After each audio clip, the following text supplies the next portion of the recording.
On November 29th, this most recent Saturday, I visited the Vancouver Game Expo, where local video game developers had a chance to show off the games they've been working on. I took a chance to chat with the teams to see what our homegrown talent will be bringing to the world of indie games in the not-too-distant future. Let's check it out.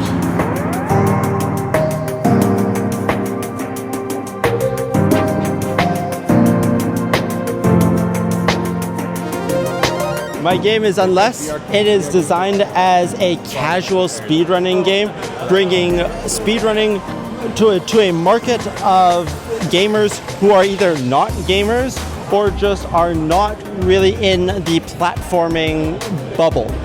So it is currently on all desktop platforms through Steam, on Windows, Mac OS, and Linux. Anywhere that Steam supports, you can play our game. Yeah, so I'm actually a student at UBC, and we are making this game called Wastelanders. It's a turn-based card battler, kind of like reminiscent of like Slay Spire. Doing a demo over here, we have a few laptops set up, getting some playtester feedback in. Steam release is coming in January, so just before that, we're really trying to kind of, get a lot of playtest feedback, make the game just more enjoyable for players. We're showing off Fruit Golf. It's an asymmetric multiplayer game where one person's in VR, they're golfing fruit. Other people are dropping obstacles trying to sabotage. These saboteurs could be other VR players, but also people playing on mobile devices. It makes VR more social. One of the big problems with VR is you put on the headset and you're isolated. Us having mobile devices that can interact turns passive observers into active participants. This game is called Nutrients. It's a game that me and my friends are making.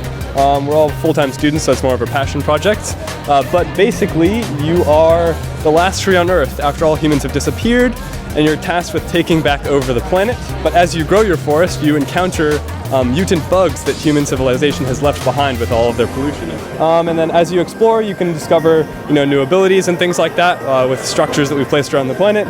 The world's procedurally generated, and I would describe the gameplay as if you had Plants vs. Zombies had a baby with Clash of Clans, for example. So got some base building, some tower defense aspects in there, and we're still working on it, still a work in progress, but I'm proud of what we have so far. Yeah, this is For the King 2, so it's a sort of tabletop RPG style co-op game, up to 4 players, either online or locally, and you kind of choose to go on these adventures. The crown has become corrupt, and you're sort of fighting back against the queen, and it's kind of the story of a resistance movement, kind of fighting back, and so your classes are things like blacksmith, and we have minstrel and buskers and things like that.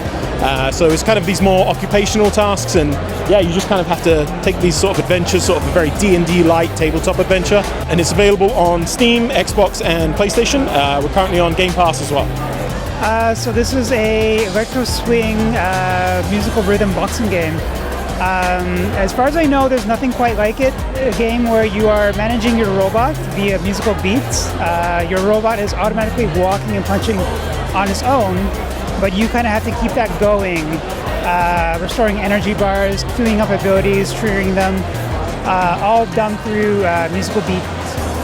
You can get this on Steam. Right now the demo is available. It's also out. I recommend anybody that's interested in potentially buying the game, I do recommend playing the demo first, because it's not what you expect. It's quite different.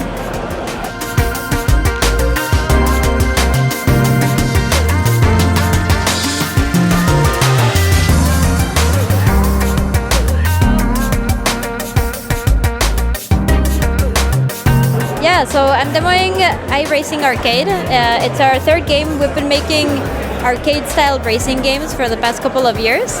And what's special about our games is that they are very true to motorsport, but they're also arcade. So they're easy to pick up and start racing, but you do have to get to know the physics of the cars and familiarize yourself with racing lines so that you can have a very good motorsport experience. We can find it on Steam next year. It hasn't come out, but there's a demo that you can play for free on Steam. So this is Dustwalkers. It's an action roguelike strategy game.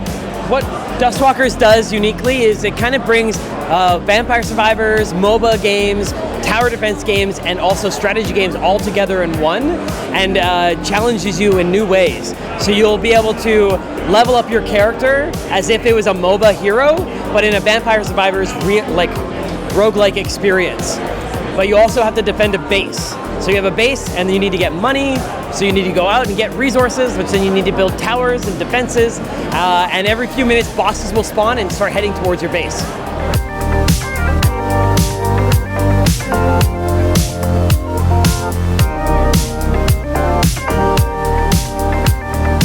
My game is Street Uni X.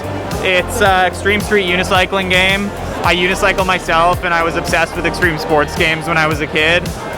So I made this game about unicycling and doing tricks on unicycles, featuring pro unicyclists and real unicycle tricks.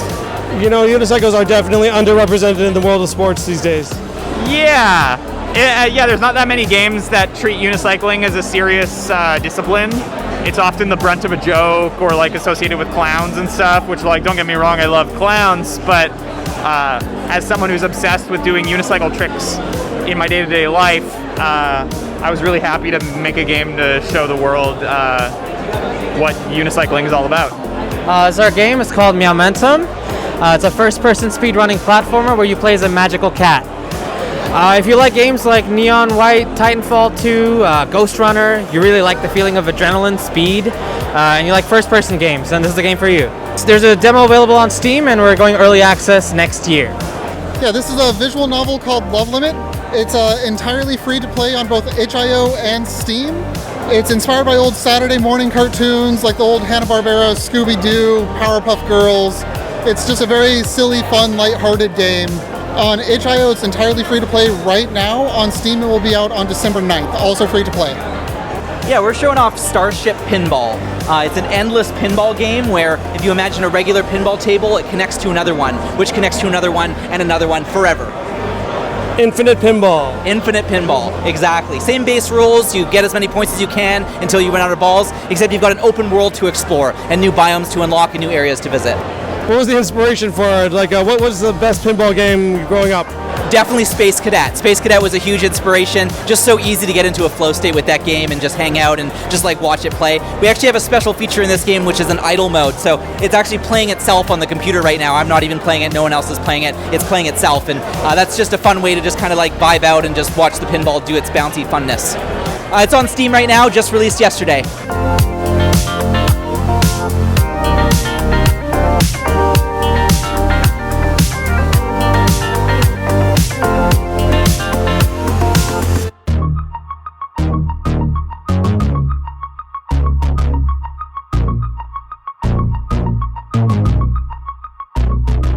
So over here is Stardust Frontier. It is a roguelike party game where a team of 1 to 4 people will pilot a mech together. Each player is in charge of a different part of the mech. So arm, legs, and torso. Each part also has its own weapon to go with it. You will then go on a roguelike adventure, getting random upgrades, modifiers, new weapons entirely, new parts entirely, all meshed in together. During combat, you'll have to work as a team to decide which strategy you want to do based on the parts you have available. So are you going to be attacking them? Are you going to be just all-out attacking, debuffing, or buffing? But once you've actually locked in what you're going to do, you then have to do a minigame rush on your cell phone to determine how effective you are at the action you've actually set out to accomplish. We wanted to encapsulate the chaos of actually riding a mech yourself. It's not just going to be a smooth trip where you hit a single button and everything magically works. It's on Steam for wishlist right now. Yeah, we plan on having our release Q1 of next year. Here we got Rift of the Necrodancer, which released in February. It's a rhythm-based game, kind of spin-off to Crypt of the Necrodancer. It's like a typical, if you look over here, you've got your 3 rows, rhythm-based gameplay, and the key mechanic of this game is the monsters fight back. So rather than just hitting the notes as they come, you might hit this blue slime here, and you see you've got to hit them twice, boom, boom. And brand new soundtrack by Danny B, got over 30 tracks in the game. Yeah, it's done really well for us and people are really enjoying it. Thrive, a precision platformer / Metroidvania. So first is a Metroidvania with no combat, so it's purely focused on platforming mechanics. Challenging game with multiple levels of difficulty. Very, very dynamic game. We're putting a lot of effort in the gameplay aspects and game mechanics. So right now, the easiest way is to follow us on Discord. We're still in early development. We are in the hopes of getting our Steam page with the demo up by March.